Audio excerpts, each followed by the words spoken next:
ये सुगावा हम तेरी मैं गावा नच नच के, ये सुगावा हम तेरी मैं गावा नच नच के, मेरे शाफी खुदा। एड्स को ठीक करने वाला, अंधों की आंखें ठीक करने वाला, गूंगों को बोलता करने वाला, ये है ढोंगी प्रिंस बजिंदर सिंह। ऐसे बहुत से ढोंगी आपने सारे धर्मों में देखे होंगे। जब तक इनके कोई कांड बाहर ना आए, इनकी फैन फॉलोइंग इतनी बढ़ जाती है कि ये खुद को ही भगवान समझने लगते हैं। पर ये ऐसी ढोंगी चीजें ज्यादा देर तक नहीं टिकती, इनका अंत जल्द ही होता है और अंजाम आपके सामने है। अब आते हैं इस बजिंदर सिंह पर। इसे एक रेप केस में आजीवन कारावास की सजा सुनाई है और ये इसका पहला क्राइम नहीं था।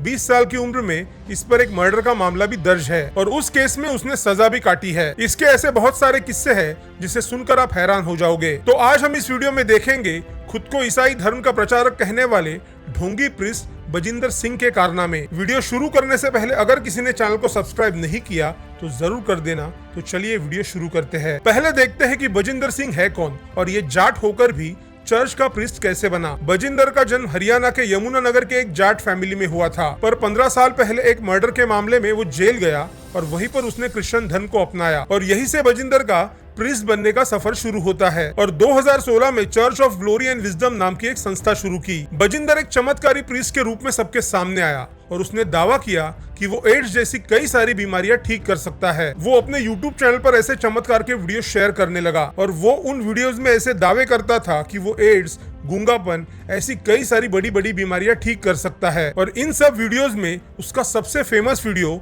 मेरा यीशु यीशु बना। ये तेरी बहन बोल नहीं सकती थी? नहीं बोल सकती थी। हाँ बेटे, अभी क्या हुआ? अभी क्या हुआ? बोलने लगी। बहुत से लोगों ने ये वीडियो देखा और उसे शेयर किया और आगे क्या हुआ ये आपको पता ही है। एक बड़ी अंध श्रद्धालुओं की टीम उसके पीछे खड़ी हो गई और उसे सिर पर ले लिया और इसी तरह मर्डर केस का एक आरोपी बजिंदर सिंह प्रिंस बजिंदर सिंह बना। फिर पैसा आया, पैसे से अहंकार आया और बजिंदर सिंह को ऐसे लगने लगा कि अब सारी दुनिया मेरी मुट्ठी में है और इसी अहंकार में भाई ने कांड पर कांड करने शुरू कर दिए। 2018 में एक महिला को फॉरेन में सेट करने के बहाने बजिंदर ने अपने घर पर बुलाया और उसका बलात्कार किया और इसी केस में बजिंदर को उम्र कैद की सजा सुनाई है। महिला का रेप कर उसका वीडियो बनाकर बजिंदर सिंह उसको ब्लैकमेल कर रहा था और उससे धमका रहा था कि अगर उसने उसके बारे में कुछ बोला तो ये वीडियो वो वायरल कर देगा। तो इसी महिला ने 7 साल पहले पंजाब के मोहाली के पुलिस स्टेशन में बजिंदर के खिलाफ पुलिस कंप्लेंट की थी। पूरे देश को फूल बनाने वाला ढोंगी प्रिंस बजिंदर को 1 अप्रैल को ही उम्र कैद की सजा सुनाई है और ये सजा तब सुनाई गई है जब बजिंदर सिंह एक सेम केस में फंसा है। इस केस में बजिंदर को 2018 में ही गिरफ्तार कर लिया गया था, पर आगे जाकर बेल पर उसे छोड़ दिया गया। पिछले महीने 3 मार्च को कोर्ट ने बजिंदर के खिलाफ नॉन बेलेबल अरेस्ट वारंट जारी किया था और उसके साथ उसके 5 साथी और थे और अब बजिंदर को दोषी ठहराते हुए उन 5 लोगों को छोड़ दिया गया है। इस केस में जो महिला थी उसके पति ने कहा है कि बजिंदर ने इस केस को दबाने के लिए पूरी कोशिश की थी। उन पर उसने कुछ क्रॉस केस किए, कुछ झूठे केस किए और इसकी वजह से उन्हें जेल में भी रहना पड़ा था और उनको धमकियां भी दी थी।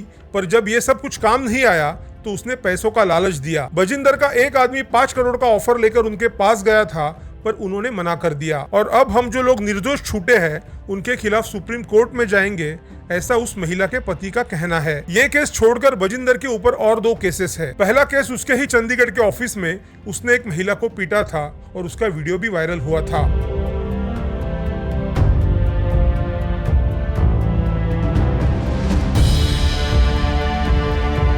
इस वीडियो में बजिंदर ने पहले उस महिला को एक किताब फेंक कर मारी और बाद में एक थप्पड़ मारा था और ये औरत 13 सालों से बजिंदर के पास काम कर रही थी।